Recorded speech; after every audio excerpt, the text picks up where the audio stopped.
आइए सुनते हैं हिंदी कहानी। माँ, मुंशी प्रेमचंद। आज बंदी छूटकर घर आ रहा है। करुणा ने एक दिन पहले ही घर लीप पोत रखा था। इन 3 वर्षों में उसने कठिन तपस्या करके जो 10-5 रुपए जमा कर रखे थे, वो सब पति के सत्कार और स्वागत की तैयारियों में खर्च कर दिए।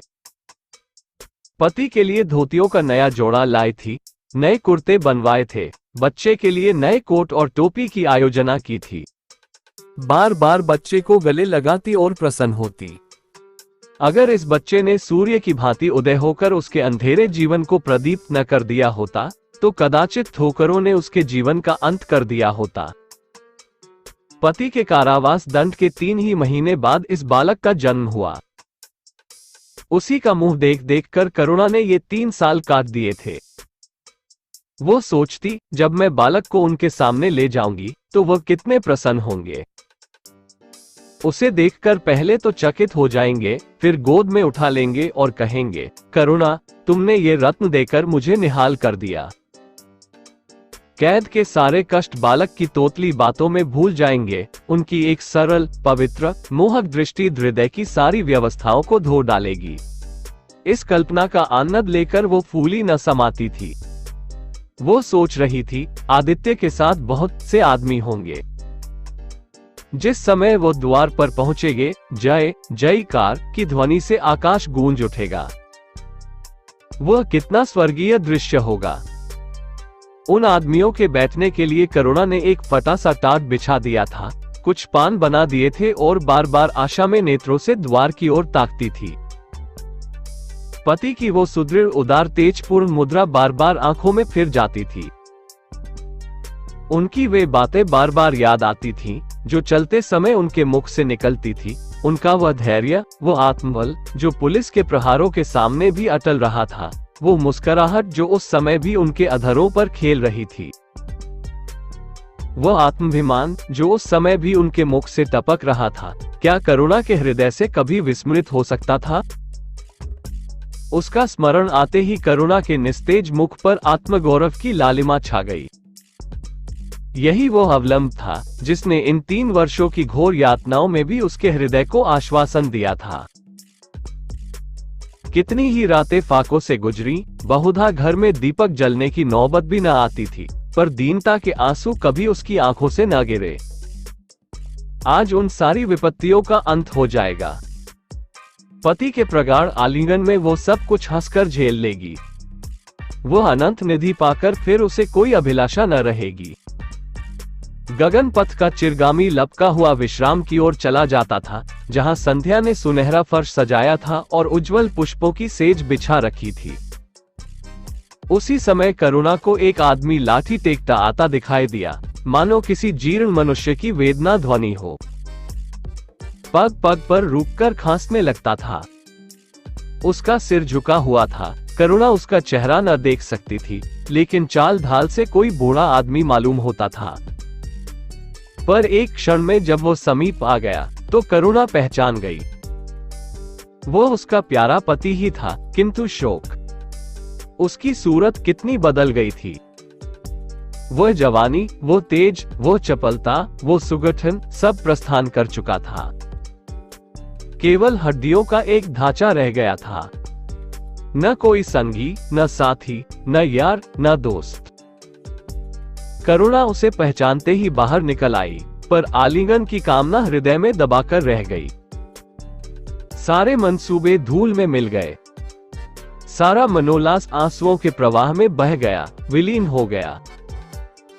आदित्य ने घर में कदम रखते ही मुस्कुराकर करुणा को देखा, पर उस मुस्कान में वेदना का एक संसार भरा हुआ था। करुणा ऐसी शिथिल हो गई, मानो हृदय का स्पंदन रुक गया हो। वह फटी हुई आंखों से स्वामी की ओर टकटकी बांधे खड़ी थी, मानो उसे अपनी आंखों पर अब भी विश्वास न आता हो। स्वागत या दुख का एक शब्द भी उसके मुंह से न निकला। बालक भी गोद में बैठा हुआ सहमी औंखें से इस कंकाल को देख रहा था और माता की गोद में चिपटा जाता था। आखिर उसने कातर स्वर में कहा, ये तुम्हारी क्या दशा है? बिल्कुल पहचाने नहीं जाते। आदित्य ने उसकी चिंता को शांत करने के लिए मुस्कुराने की चेष्टा करके कहा, कुछ नहीं, जरा दुबला हो गया हूँ। तुम्हारे हाथों का भोजन पाकर फिर स्वस्थ हो जाऊंगा। करुणा, छी, सूखकर कांटा हो गए। क्या वहां भरपेट भोजन नहीं मिलता था?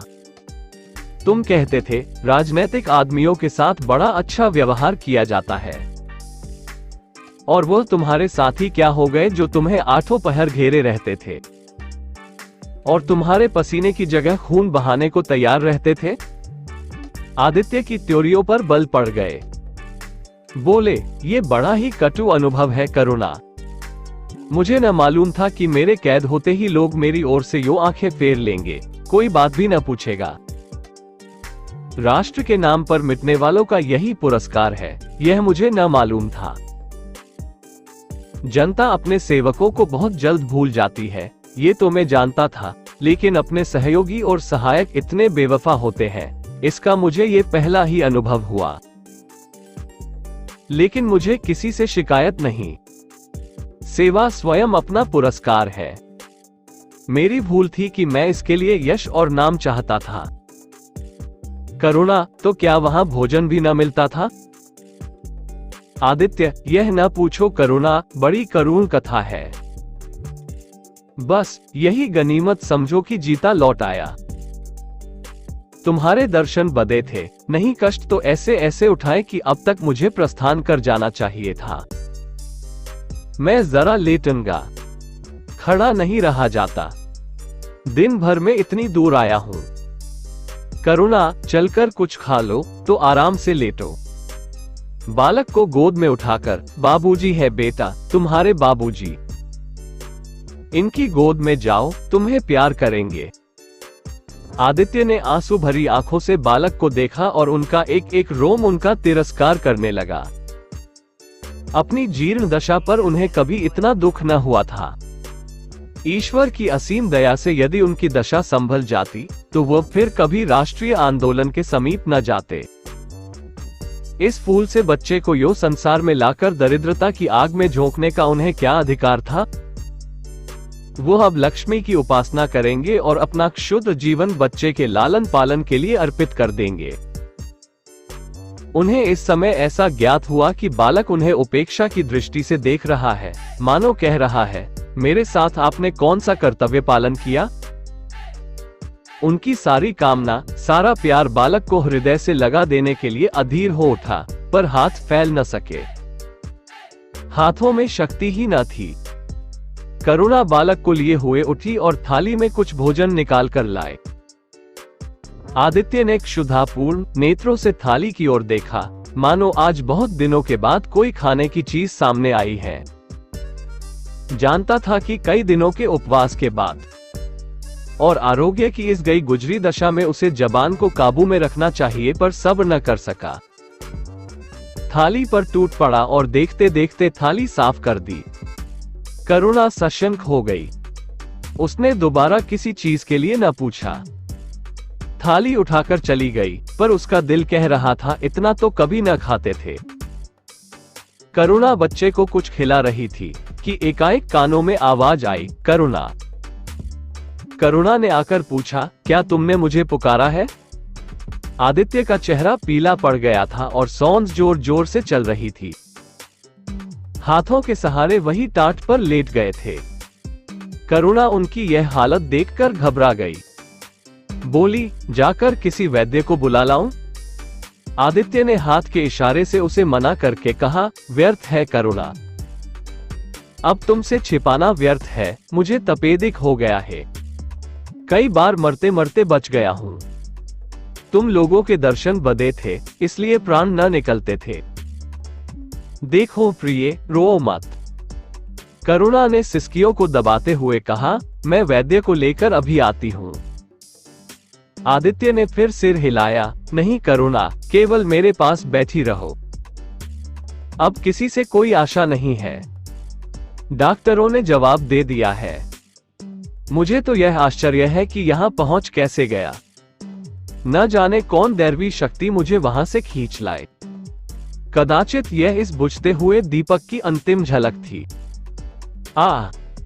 मैंने तुम्हारे साथ बड़ा अन्याय किया, इसका मुझे हमेशा दुख रहेगा। मैं तुम्हें कोई आराम न दे सका, तुम्हारे लिए कुछ न कर सका, केवल सुहाग का दाग लगाकर और एक बालक के पालन का भार छोड़कर चला जा रहा हूं। करुणा ने हृदय को दृढ़ करके कहा, तुम्हें कहीं दर्द तो नहीं है? आग बना लाऊं? कुछ बताते क्यों नहीं? आदित्य ने करवट बदलकर कहा, कुछ करने की जरूरत नहीं प्रिय, कहीं दर्द नहीं, बस ऐसा मालूम हो रहा है कि दिल बैठा जाता है, जैसे पानी में डूबा जाता हूं। जीवन की लीला समाप्त हो रही है, दीपक को बुझते हुए देख रहा हूं, कह नहीं सकता कब आवाज बंद हो जाए। जो कुछ कहना है वो कह डालना चाहता हूं, क्यों वो लालसा ले जाऊं। मेरे एक प्रश्न का जवाब दोगी? पूछूं? करुणा के मन की सारी दुर्बलता, सारा शोक, सारी वेदना मानो लुप्त हो गई और उनकी जगह उस आत्मबल का उदय हुआ जो मृत्यु पर हंसता है और विपत्ति के सांपों से खेलता है। रत्नजटित मखमली म्यान में जैसे तेज तलवार छिपी रहती है, जल के कोमल प्रवाह में जैसे असीम शक्ति छिपी रहती है, वैसे ही रमणी का कोमल हृदय साहस और धैर्य को अपनी गोद में छिपाए रहता है। क्रोध जैसे तलवार को बाहर खींच लेता है, विज्ञान जैसे जल शक्ति का उद्घाटन कर लेता है, वैसे ही प्रेम रमणी के साहस और धैर्य को प्रदीप्त कर देता है। करुणा ने पति के सिर पर हाथ रखते हुए कहा, पूछते क्यों नहीं प्यारे? आदित्य ने करुणा के हाथों के कोमल स्पर्श का अनुभव करते हुए कहा, तुम्हारे विचार में मेरा जीवन कैसा था? बधाई के योग्य? देखो, तुमने मुझसे कभी पर्दा नहीं रखा।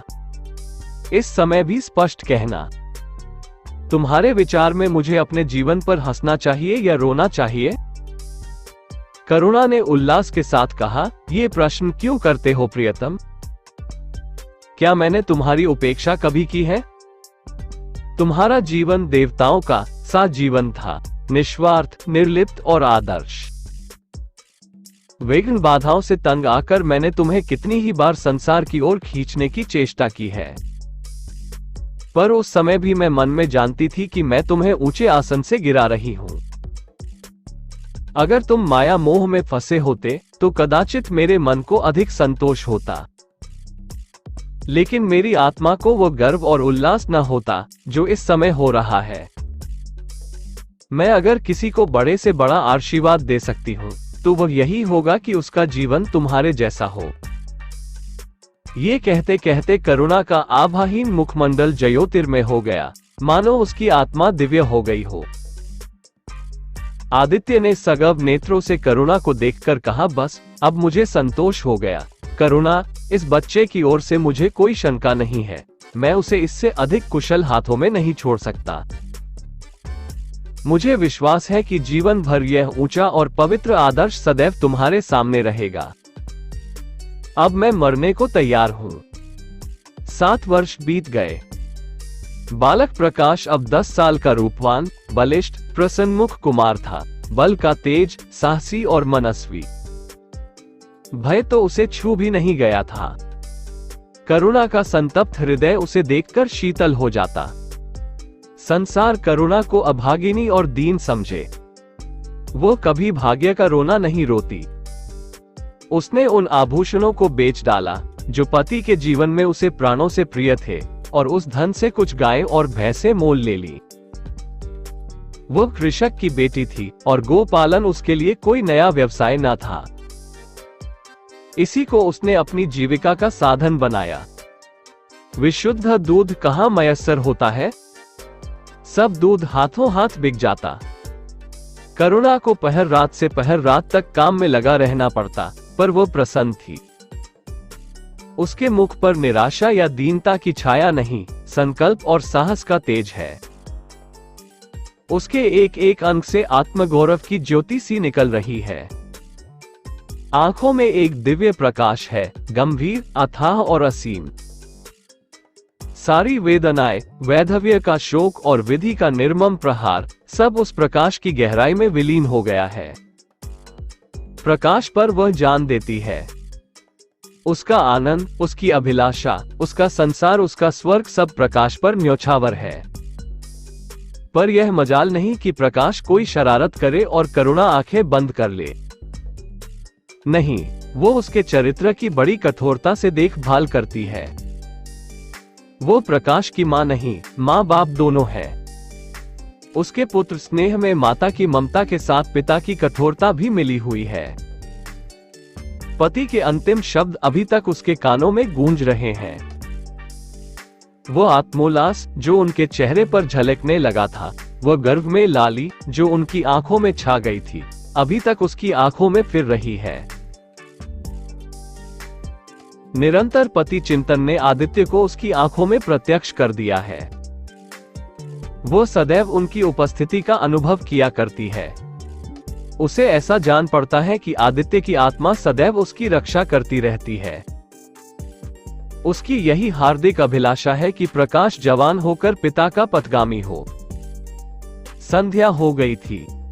एक भिखारिन द्वार पर आकर भीख मांगने लगी। करुणा उस समय गौओं को पानी दे रही थी। प्रकाश बाहर खेल रहा था। बालक ही तो ठहरा। शरारत सूझी। घर में गया और कटोरे में थोड़ा सा भूसा लेकर बाहर निकला। भिखारिन ने अपनी झोली फैला दी। प्रकाश ने भूसा उसकी झोली में डाल दिया और जोर जोर से तालियां बजाता हुआ भागा। भिखारिन ने अग्निमय नेत्रों से देखकर कहा, वाह रे लाडले, मुझसे हंसी करने चला है। यही माँ बाप ने सिखाया है। तब तो खूब कुल का नाम जगाओगे। करुणा उसकी बोली सुनकर बाहर निकल आई और पूछा, क्या है माता? किसे कह रही हो? भिखारिन ने प्रकाश की तरफ इशारा करके कहा, वो तुम्हारा लड़का है ना? देखो, कटोरे में भूसा भरकर मेरी झोली में डाल गया है। चुटकी भर आटा था, वो भी मिट्टी में मिल गया। कोई इस तरह दुखियों को सताता है? सबके दिन एक से नहीं रहते। आदमी को घमंड न करना चाहिए। करुणा ने कठोर स्वर में पुकारा, प्रकाश। प्रकाश लज्जित न हुआ। अभिमान से सिर उठाए हुए आया और बोला, वो हमारे घर भी क्यों मांगने आई है? कुछ काम क्यों नहीं करती? करुणा ने उसे समझाने की चेष्टा करके कहा, शर्म नहीं आती, उल्टे और आंख दिखाते हो। प्रकाश, शर्म क्यों आए? ये क्यों रोज भीख मांगने आती है? हमारे यहाँ क्या कोई चीज मुफ्त आती है? करुणा, तुम्हें कुछ न देना था तो सीधे से कह देते। जाओ। तुमने ये शरारत क्यों की? प्रकाश, उनकी आदत कैसे छूटती? करुणा ने बिगड़ कर कहा, तुम अब पिटोगे मेरे हाथों। प्रकाश, पिटूंगा क्यों? आप जबरदस्ती पीटेंगी? दूसरे मुल्कों में अगर कोई भीख मांगे तो कैद कर लिया जाए। यह नहीं कि उल्टे भिखमंगों को और शह दी जाए। करुणा, जो अपंग है वो कैसे काम करे? प्रकाश, तो जाकर डूब मरे, जिंदा क्यों रहती है? करुणा निरुत्तर हो गई। बुढ़िया को तो उसने आटा दाल देकर विदा किया, किंतु प्रकाश का कुतर्क उसके हृदय में फोड़े के समान तीसता रहा। उसने ये धृष्टता, यह अभिनय कहाँ सीखी? रात को भी उसे बार बार यही ख्याल सताता रहा। आधी रात के समीप एकाएक प्रकाश की नींद टूटी। लालटेन जल रही है और करुणा बैठी रो रही है। उठ बैठा और बोला, अम्मा, अभी तुम सोई नहीं? करुणा ने मुंह फेर कर कहा, नींद नहीं आई। तुम कैसे जग गए? प्यास तो नहीं लगी है? प्रकाश, नहीं अम्मा, न जाने क्यों आंख खुल गई, मुझसे आज बड़ा अपराध हुआ अम्मा। करुणा ने उसके मुख की ओर स्नेह के नेत्रों से देखा। प्रकाश, मैंने आज बुढ़िया के साथ बड़ी नटखट की। मुझे क्षमा करो, फिर कभी ऐसी शरारत न करूंगा। ये कहकर रोने लगा। करुणा ने स्नेहार्द्र होकर उसे गले लगा लिया और उसके कपोलों का चुंबन करके बोली, बेटा, मुझे खुश करने के लिए ये कह रहे हो या तुम्हारे मन में सचमुच पछतावा हो रहा है? प्रकाश ने सिसकते हुए कहा, नहीं अम्मा, मुझे दिल से अफसोस हो रहा है।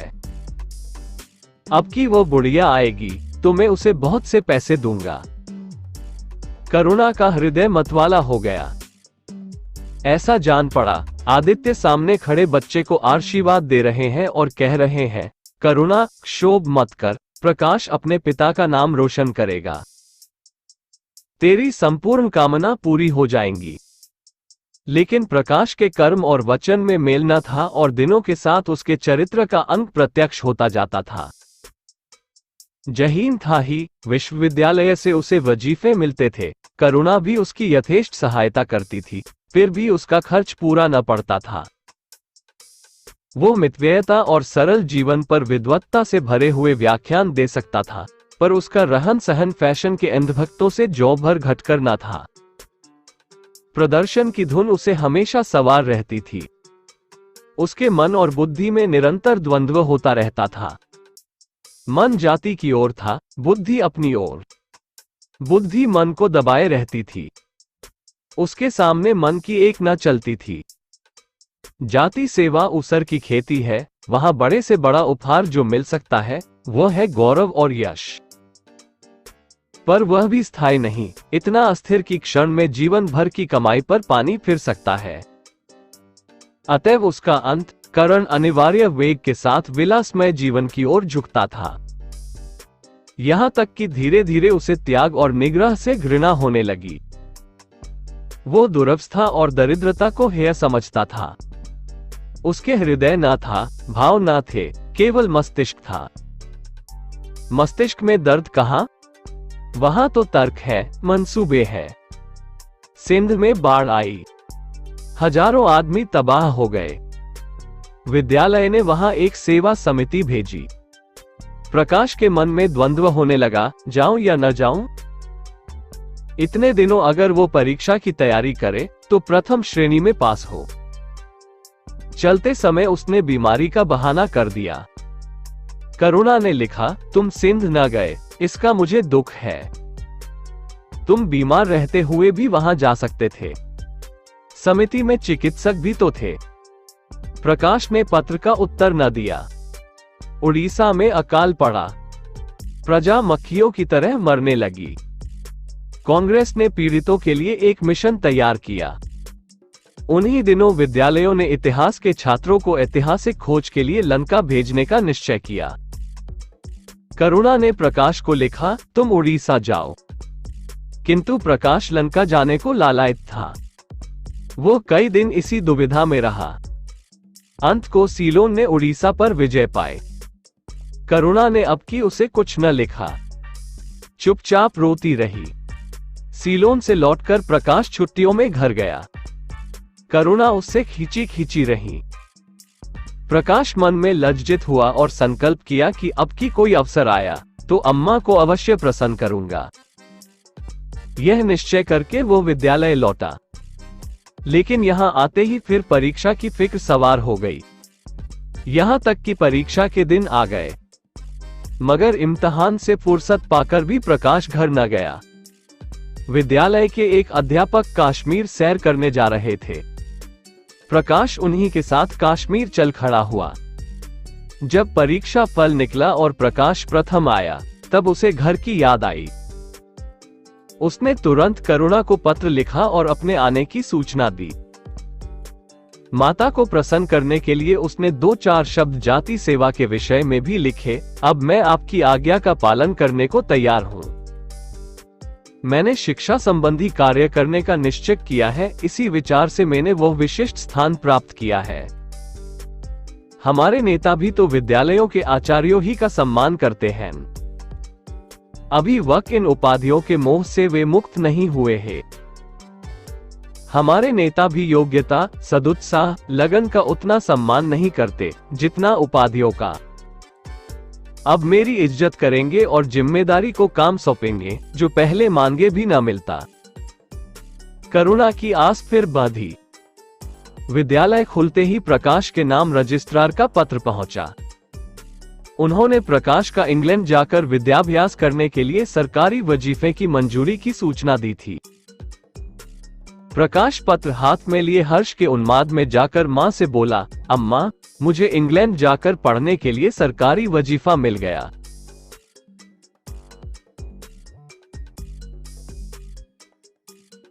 करुणा ने उदासीन भाव से पूछा, तो तुम्हारा क्या इरादा है?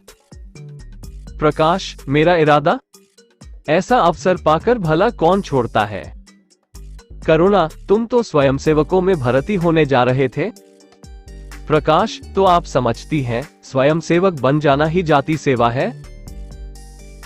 मैं इंग्लैंड से आकर भी तो सेवा कार्य कर सकता हूँ। और अम्मा, सच पूछो तो एक मजिस्ट्रेट अपने देश का जितना उपकार कर सकता है, उतना 1000 स्वयंसेवक मिलकर भी नहीं कर सकते। मैं तो सिविल सर्विस की परीक्षा में बैठूंगा और मुझे विश्वास है कि सफल हो जाऊंगा। करुणा ने चकित होकर पूछा, तो क्या तुम मजिस्ट्रेट हो जाओगे? प्रकाश, सेवा भाव रखने वाला एक मजिस्ट्रेट कांग्रेस के 1000 सभापतियों से ज्यादा उपकार कर सकता है। अखबारों में उसकी लंबी लंबी तारीफें न छपेंगी, उसकी वक्तृताओं पर तालियां न बजेंगी, जनता उसके जुलूस की गाड़ी न खींचेगी और न विद्यालयों के छात्र उसको अभिनंदन पत्र देंगे। पर सच्ची सेवा मजिस्ट्रेट ही कर सकता है। करुणा ने आपत्ति के भाव से कहा, लेकिन यही मजिस्ट्रेट तो जाति के सेवकों को सजाए देते हैं, उन पर गोलियां चलाते हैं। प्रकाश, अगर मजिस्ट्रेट के हृदय में परोपकार का भाव है, तो वह नरमी से वही काम करता है जो दूसरे गोलियां चलाकर भी नहीं कर सकते। करुणा, मैं यह नहीं मानूंगी। सरकार अपने नौकरों को इतनी स्वाधीनता नहीं देती। वो एक नीति बना देती है और हर एक सरकारी नौकर को उसका पालन करना पड़ता है। सरकार की पहली नीति यह है कि वो दिन दिन अधिक संगठित और दृढ़ हो। इसके लिए स्वाधीनता के भावों का दमन करना जरूरी है। अगर कोई मजिस्ट्रेट इस नीति के विरुद्ध काम करता है, तो वो मजिस्ट्रेट न रहेगा। वो हिंदुस्तानी था जिसने तुम्हारे बाबूजी को जरा सी बात पर 3 साल की सजा दे दी। इसी सजा ने उनके प्राण लिए। बेटा, मेरी इतनी बात मानो। सरकारी पदों पर न गिरो। मुझे यह मंजूर है कि तुम मोटा खाकर और मोटा पहनकर देश की कुछ सेवा करो, इसके बदले कि तुम हाकिम बन जाओ और शान से जीवन बिताओ। ये समझ लो कि जिस दिन तुम हाकिम की कुर्सी पर बैठोगे, उस दिन से तुम्हारा दिमाग हाकिमों का सा हो जाएगा।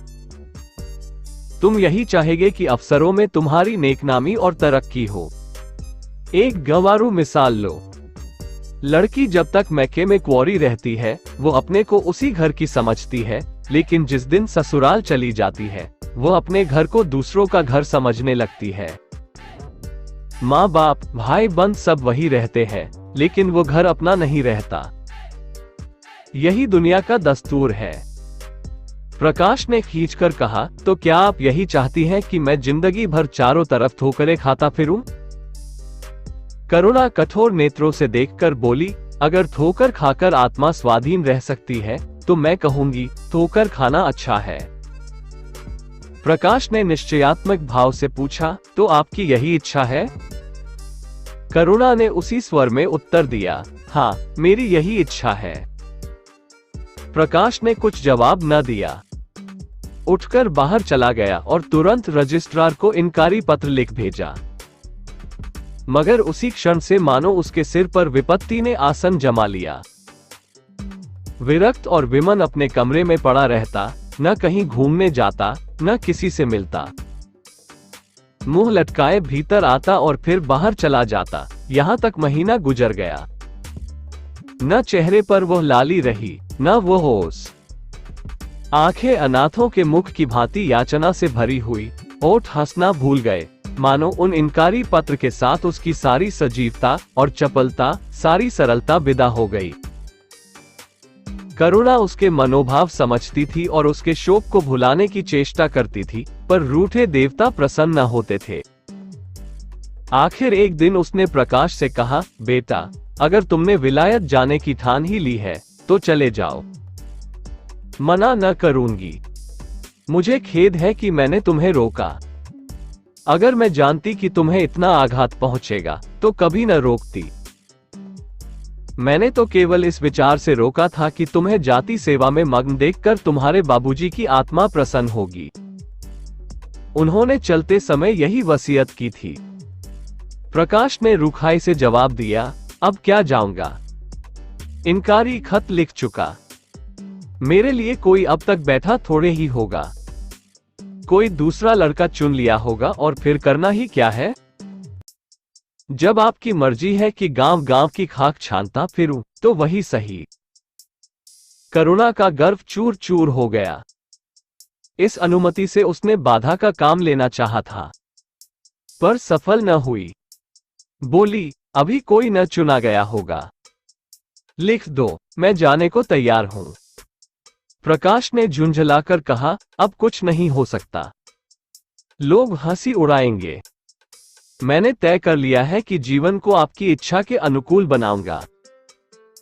करुणा, तुमने अगर शुद्ध मन से यह इरादा किया होता तो यूं न रहते। तुम मुझसे सत्याग्रह कर रहे हो। अगर मन को दबाकर, मुझे अपनी राह का कांटा समझकर तुमने मेरी इच्छा पूरी भी की, तो क्या? मैं तो जब जानती कि तुम्हारे मन में आप सेवा का भाव उत्पन्न होता। तुम आप ही रजिस्ट्रार साहब को पत्र लिख दो। प्रकाश, अब मैं नहीं लिख सकता। तो इसी शोक में तने बैठे रहोगे? लाचारी है। करुणा ने और कुछ न कहा। जरा देर में प्रकाश ने देखा कि वो कहीं जा रही है, मगर वो कुछ बोला नहीं। करुणा के लिए बाहर आना जाना कोई असाधारण बात न थी, लेकिन जब संध्या हो गई और करुणा न आई, तो प्रकाश को चिंता होने लगी। अम्मा कहाँ गई? ये प्रश्न बार बार उसके मन में उठने लगा। प्रकाश सारी रात द्वार पर बैठा रहा। भांति भांति की शंकाएं मन में उठने लगी। उसे अब याद आया, चलते समय करुणा कितनी उदास थी, उसकी आंखें कितनी लाल थी। ये बातें प्रकाश को उस समय क्यों न नजर आई? वो क्यों स्वार्थ में अंधा हो गया था? हाँ, अब प्रकाश को याद आया, माता ने साफ सुथरे कपड़े पहने थे, उनके हाथ में छतरी भी थी। तो क्या वो कहीं बहुत दूर गई है? किससे पूछे? अनिष्ट के भय से प्रकाश रोने लगा। श्रावण की अंधेरी भयानक रात थी। आकाश में श्याम मेघमालय भीषण स्वप्न की भांति छाई हुई थी। प्रकाश रह रहकर आकाश की ओर देखता था, मानो करुणा उन्हीं मेघमालाओं में छिपी बैठी है। उसने निश्चय किया, सवेरा होते ही मां को खोजने चलूंगा, और अगर किसी ने द्वार खटखटाया, प्रकाश ने दौड़कर खोल तो देखा करुणा खड़ी है। उसका मुखमंडल इतना खोया हुआ, इतना करुण था, जैसे आज ही उसका सुहाग उठ गया है, जैसे संसार में अब उसके लिए कुछ नहीं रहा, जैसे वो नदी के किनारे खड़ी अपनी लदी हुई नाव को डूबते देख रही है और कुछ कर नहीं सकती। प्रकाश ने अधीर होकर पूछा, अम्मा कहाँ चली गई थी? बहुत देर लगाए? करुणा ने भूमि की ओर ताकते हुए जवाब दिया, एक काम से गई थी, देर हो गई। ये कहते हुए उसने प्रकाश के सामने एक बंद लिफाफा फेंक दिया। प्रकाश ने उत्सुक होकर लिफाफा उठा लिया। ऊपर ही विद्यालय की मुहर थी। तुरंत ही लिफाफा खोलकर पढ़ा। हल्की सी लालिमा चेहरे पर दौड़ गई। पूछा, ये तुम्हें कहाँ मिल गया अम्मा? करुणा, तुम्हारे रजिस्ट्रार के पास से लाई हूं। क्या तुम वहां चली गई थी? और क्या करती? कल तो गाड़ी का समय न था, मोटर ले ली थी। प्रकाश एक क्षण तक मौन खड़ा रहा, फिर कुंठित स्वर में बोला, जब तुम्हारी इच्छा नहीं है तो मुझे क्यों भेज रही हो? करुणा ने विरक्त भाव से कहा, इसलिए कि तुम्हारी जाने की इच्छा है। तुम्हारा यह मलिन वेश नहीं देखा जाता। अपने जीवन के 20 वर्ष तुम्हारी हितकामना पर अर्पित कर दिए। अब तुम्हारी महत्वाकांक्षा की हत्या नहीं कर सकती। तुम्हारी यात्रा सफल हो, यही हमारी हार्दिक अभिलाषा है।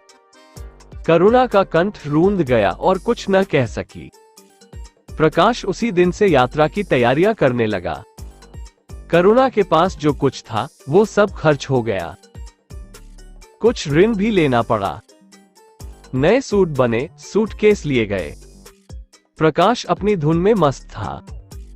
कभी किसी चीज की फरमाइश लेकर आता, कभी किसी चीज का।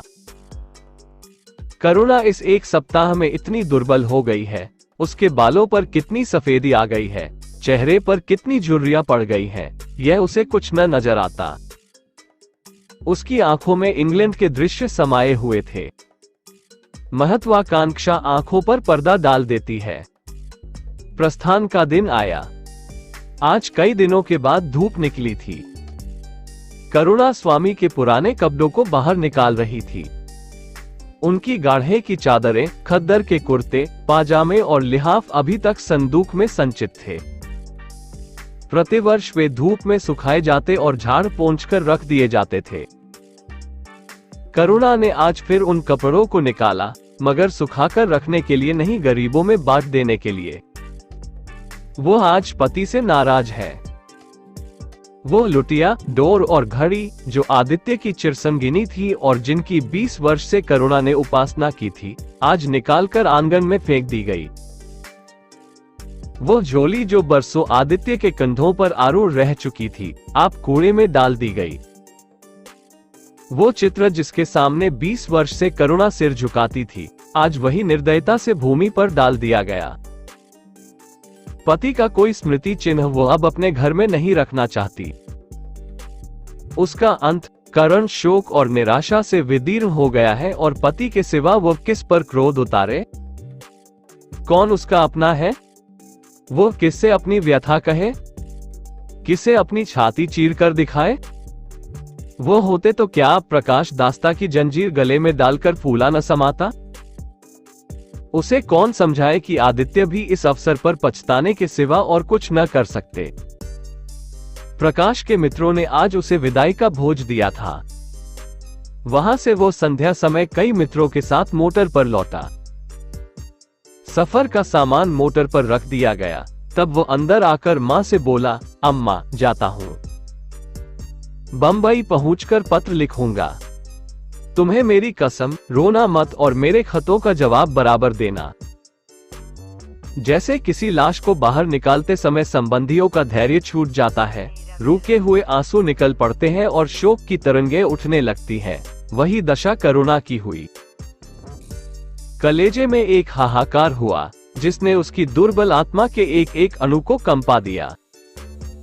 मालूम हुआ पांव पानी में फिसल गया है और वह लहरों में बही जा रही है। उसके मुख से शोक या आशीर्वाद का एक शब्द भी न निकला। प्रकाश ने उसके चरण छुए, अश्रु जल से माता के चरणों को पखारा, फिर बाहर चला। करुणा पाषाण मूर्ति की भांति खड़ी थी। सहसा ग्वाले ने आकर कहा, बहू जी, भैया चले गए। बहुत रोते थे। तब करुणा की समाधि टूटी। देखा, सामने कोई नहीं है। घर में मृत्यु का सा सन्नाटा छाया हुआ है और मानो हृदय की गति बंद हो गई है। सहसा करुणा की दृष्टि ऊपर उठ गई। उसने देखा कि आदित्य अपनी गोद में प्रकाश की निर्जीव देह लिए खड़े हो रहे हैं। करुणा पछाड़ खाकर गिर पड़ी। करुणा जीवित थी, पर संसार से उसका कोई नाता न था। उसका छोटा सा संसार, जिसे उसने अपनी कल्पनाओं के हृदय में रचा था, स्वप्न की भांति अनंत में विलीन हो गया था। जिस प्रकाश को सामने देखकर वो जीवन की अंधेरी रात में भी हृदय में आशाओं की संपत्ति लिए जी रही थी, वो बुझ गया और संपत्ति लुट गई। अब न कोई आश्रय था और न उसकी जरूरत। जिन गऊओं को वो दोनों वक्त अपने हाथों से दाना चारा देती और सहलाती थी, वे अब खूंटे पर बंधी निराश नेत्रों से द्वार की ओर ताकती रहती थीं। बछड़ों को गले लगाकर पुचकारने वाला अब कोई न था, जिसके लिए दूध दोहे, मुट्ठा निकाले। खाने वाला कौन था? करुणा ने अपने छोटे से संसार को अपने ही अंदर समेट लिया था। किंतु एक ही सप्ताह में करुणा के जीवन ने फिर रंग बदला। उसका छोटा सा संसार फैलते फैलते विश्वव्यापी हो गया। जिस लंगर ने नौक को तट से एक केंद्र पर बांध रखा था, वो उखड़ गया। अब नवका सागर के अशेष विस्तार में भ्रमण करेगी, चाहे वो उद्दाम तरंगों के वक्ष में ही क्यों न विलीन हो जाए। करुणा द्वार पर आ बैठती और मोहल्ले भर के लड़कों को जमा करके दूध पिलाती। दोपहर तक मक्खन निकालती और वो मक्खन मोहल्ले के लड़के खाते। फिर भांति भांति के पकवान बनाती और कुत्तों को खिलाती। अब यही उसका नित्य का नियम हो गया। चिड़िया, कुत्ते, बिल्लियां, चींटे, चींटियां सब अपने हो गए। प्रेम का वो द्वार अब किसी के लिए बंद न था। उस अंगुल भर जगह में, जो प्रकाश के लिए भी काफी न थी, अब समस्त संसार समा गया था। एक दिन प्रकाश का पत्र आया। करुणा ने उसे उठाकर फेंक दिया। फिर थोड़ी देर के बाद उसे उठाकर फाड़ डाला और चिड़ियों को दाना चुगाने लगी। मगर जब निशा योगिनी ने अपनी धूनी जलाई और वेदनाएं उससे वरदान मांगने के लिए विकल होकर चली, तो करुणा की मनोवेदना भी सजग हो उठी। प्रकाश का पत्र पढ़ने के लिए उसका मन व्याकुल हो उठा। उसने सोचा, प्रकाश मेरा कौन है? मेरा उससे क्या प्रयोजन? हाँ, प्रकाश मेरा कौन है? हाँ, प्रकाश मेरा कौन है? हृदय ने उत्तर दिया, प्रकाश तेरा सर्वस्व है। वो तेरे उस अमर प्रेम की निशानी है जिससे तू सदैव के लिए वंचित हो गई। वो तेरे प्राण है, तेरे जीवन दीपक का प्रकाश, तेरी वंचित कामनाओं का माधुर्य, तेरे अश्रुजल में विहार करने वाला हंस। करुणा उस पत्र के टुकड़ों को जमा करने लगी, माना उसके प्राण बिखर गए हों। एक एक टुकड़ा उसे अपने खोए हुए प्रेम का एक पद चिन्ह सा मालूम होता था। जब सारे पुर्जे जमा हो गए, तो करुणा दीपक के सामने बैठकर उसे जोड़ने लगी, जैसे कोई वियोगी हृदय प्रेम के टूटे हुए तारों को जोड़ रहा हो। हाय री ममता! वो अभागिन सारी रात उन पुर्जों को जोड़ने में लगी रही। पत्र दोनों ओर लिखा था, इसलिए पुर्जों को ठीक स्थान पर रखना और भी कठिन था। कोई शब्द, कोई वाक्य बीच में गायब हो जाता। उस एक टुकड़े को वो फिर खोजने लगती। सारी रात बीत गई, पर पत्र अभी तक अपूर्ण था। दिन चढ़ आया। मोहल्ले के लौंडे मक्खन और दूध की चाह में एकत्र हो गए। कुत्तों और बिल्लियों का आगमन हुआ। चिड़िया आकर आंगन में फुदकने लगी। कोई ओखली पर बैठी, कोई तुलसी के चौतरे पर करुणा को सिर उठाने तक की फुर्सत नहीं। दोपहर हुआ, करुणा ने सिर न उठाया। न भूख थी, न प्यास। फिर संध्या हो गई, पर वो पत्र अभी तक अधूरा था। पत्र का आशय समझ में आ रहा था, प्रकाश का जहाज कहीं से कहीं जा रहा है। उसके हृदय में कुछ उठा हुआ है। क्या उठा हुआ है, ये करुणा न सोच सकी। करुणा पुत्र की लेखनी से निकले हुए एक एक शब्द को पढ़ना और उसे हृदय पर अंकित कर लेना चाहती थी। इस भांति 3 दिन गुजर गए। संध्या हो गई थी। 3 दिन की जागी आंखें जरा झपक गई। करुणा ने देखा, एक लंबा चौड़ा कमरा है, उसमें मेजें और कुर्सियां लगी हुई हैं। बीच में ऊंचे मंच पर कोई आदमी बैठा हुआ है। करुणा ने ध्यान से देखा, प्रकाश था। एक क्षण में एक कैदी उसके सामने लाया गया। उसके हाथ पांव में जंजीर थी, कमर झुकी हुई। यह आदित्य थे। करुणा की आंखें खुल गई, आंसू बहने लगे। उसने पत्र के टुकड़ों को फिर समेट लिया और उसे जलाकर राख कर डाला। राख की एक चुटकी के सिवा वहां कुछ न रहा जो उसके हृदय में विदीर्ण किए डालती थी। इसी एक चुटकी राख में उसका गुड़ियों वाला बचपन, उसका संतप्त यौवन और उसका तृष्णामय वैधव्य सब समा गया। प्रातः काल लोगों ने देखा, पक्षी पिंजरे में उड़ चुका था। आदित्य का चित्र अब भी उसके शून्य हृदय से चिपटा हुआ था। भग्न हृदय पति की स्नेह स्मृति में विश्राम कर रहा था और प्रकाश का जहाज यूरोप चला जा रहा था। आपको ये कहानी कैसी लगी? कमेंट बॉक्स में जरूर बताएं।